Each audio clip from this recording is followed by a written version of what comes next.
അങ്ങനെ അതും കഴിഞ്ഞു. എന്ത് കഴിഞ്ഞു? വോട്ടെടുപ്പേ. അത് ശരി, നീ വോട്ട് ചെയ്യാനൊക്കെ പോയോ? പിന്നല്ലാതെ. ദേ കണ്ടോ, അരമണിക്കൂർ ക്യൂ നിന്നിട്ടാ ഒന്ന് ചാപ്പ കുത്തി കിട്ടിയത്. നീ ചെയ്തോ ദേവാ? ഞാനും ചെയ്തറ. ആഹാ, വോട്ട് ചെയ്യാന്നുള്ളത് നമ്മുടെ കടമയല്ലേ. എനിക്ക് അങ്ങനെ ഒരു ഭാഗ്യം ഉണ്ടായില്ല. വോട്ടേഴ്സ് ലിസ്റ്റിൽ പേരും ചേർത്തില്ല. അതുകൊണ്ട് എനിക്കും മീരയ്ക്കും വോട്ട് ചെയ്യേണ്ടി വന്നില്ല. ഏതായാലും ഇക്കൊല്ലം മരുന്ന് കമ്പനിക്കാർക്ക് കോളായിരിക്കും. പ്രഷറിന്റെ ഗുളിക കുറേ ചെലവാകും.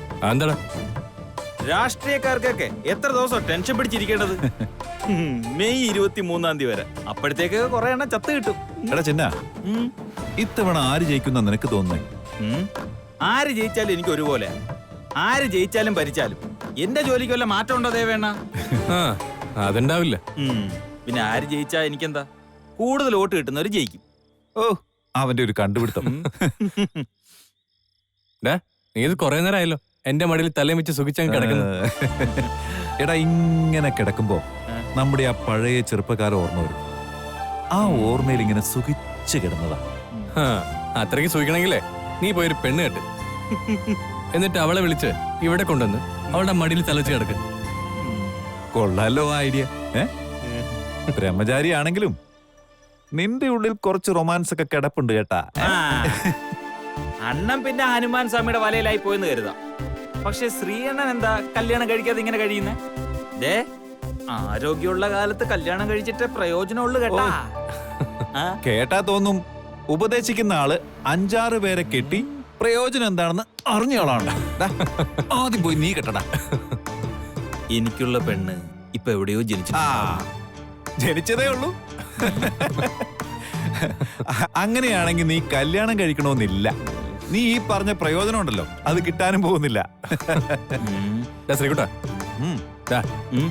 നീ കോളേജിൽ പഠിക്കുമ്പോ ഒരു ലൈൻ ഉണ്ടായിരുന്നല്ലോ, അതിപ്പോ നിലവിലുണ്ടോ? അതൊക്കെ പണ്ടേ പോയടാ. നമ്മുടെ ബാക്ക്ഗ്രൗണ്ട് ഒക്കെ അറിഞ്ഞപ്പോ അവള് തന്നെ അങ്ങോട്ട് തലയൂരി. അണ്ണാ, അവള് പോയ പോട്ടെ നോക്കണം. ആ ഗ്യാപ്പിൽ വേറൊരാളെ പിടിച്ചിട്ടുണ്ടേ.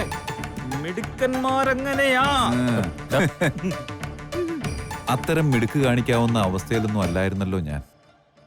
വീരഭദ്രൻ സാറ് എല്ലാ മാസവും കൃത്യമായിട്ട് ഫീസ് അടയ്ക്കും.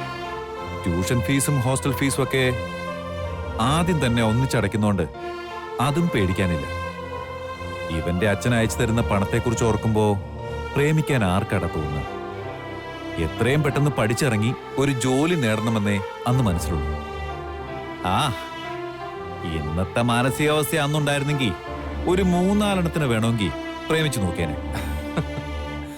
അതിന്റെ അർത്ഥം ഇന്ന് പ്രേമിച്ച കൊള്ളാന്നാണല്ലോ. ഒരു പ്രേമത്തിന്റെ മണം അടിക്കുന്നുണ്ടല്ലോടാ ചിന്ന. എനിക്ക് നേരത്തെ തന്നെ ഒരു പ്രേമത്തിന്റെ മണം അടിച്ചു തുടങ്ങിയതാ. എനിക്ക് എന്താ ഇനി വേഗം പറഞ്ഞോ. എന്തു പറയാൻ? നിനക്കൊക്കെ എന്താ വട്ടു പിടിച്ചോ? ഒഴിഞ്ഞു മാറണ്ട സംഗതി മണി പോലെ ഇങ്ങോട്ട് പറഞ്ഞു. അങ്ങനെയൊന്നുമില്ലടാ. ആ ഒന്നുമില്ലായ്മ തന്നെ അതിലെന്തോ ഉണ്ടല്ലോടാ. ആളെവിടെയാ? ചെന്നൈയിലോ ഇവിടെയോ? ഇവിടെയാ. വന്ന് ഞങ്ങളുടെ കളത്തിൽ കയറി കൊത്താൻ തുടങ്ങിയല്ലേ? പറഞ്ഞേ, ആളാരാന്ന്? അത് പറയാറായിട്ടില്ല. പ്രേമിക്കാം, പക്ഷെ പറയാൻ പാടില്ലല്ലേ? ഇപ്പൊ ശരിയാക്കി തരാം. ആരാന്ന് പറയണം. പറയൂലല്ലേ? ഇപ്പൊ ശരിയാക്കി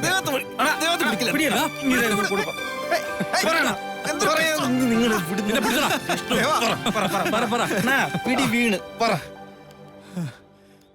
പറയാം. സത്യത്തില് ആളാരാണെന്ന് എനിക്കറിയില്ല. ആളാരാന്ന് അറിയാതെ അവൻ പ്രേമിക്കുന്നതെന്ന്. അണ്ണാ, ഇതടവ് രക്ഷപ്പെടാനുള്ള അടവ്. എടാ, സത്യമായിട്ടും അല്ല. ഞാന് ഒരു ദിവസം കാർ ഓടിച്ചു പോകുമ്പോ വഴി കൂടെ നടന്നു പോകുന്നേ കണ്ടുള്ളൂ. കണ്ടപ്പോ എനിക്കിഷ്ടായി. കല്യാണം കഴിക്കണമെന്ന് തോന്നി. ആളെ ഞാൻ അന്വേഷിച്ചോണ്ടിരിക്കുക. സത്യം. ഇവൻ ഈ പറഞ്ഞൊക്കെ പ്രേമാണോടാ? വഴി കൂടി നടന്നുപോയ പെണ്ണെ പ്രേമിക്കുന്ന അവളെ കണ്ടുപിടിക്കാനുള്ള ശ്രമത്തില ഞാൻ. ഇതൊരു നടക്ക് പോകൂല. കൊള്ളാം. എന്തായാലും ശ്രീയന്റെ പ്രേമത്തിനൊരു ത്രില്ലുണ്ട്. അറിയാത്ത പെണ്ണെ പ്രേമിക്കുന്നു. അല്ലാതെ അണ്ണന്റെ ഉണക്ക പ്രേമ കണക്കൊന്നും ഇവന് പ്രേമോ? സത്യാണോടാ? നീ മാറി. ചിന്ന, നീ വെറുതെ വേണത്തൊന്നും പറയില്ല. നീ പറയടാ ചിന്ന. ആരാ ചിന്ന? ചിന്ന, ഞാൻ പറയുന്നു. തുടങ്ങിയിട്ട് കുറെ ചിന്ന, വെറുതെ നീ ആവശ്യമില്ല. ചിന്ന, വേണ്ട. ഞാൻ പറയട്ടെ. ചിന്ന, അങ്ങനെയൊന്നുമില്ല. നീ പറ ആരാ? ഞാൻ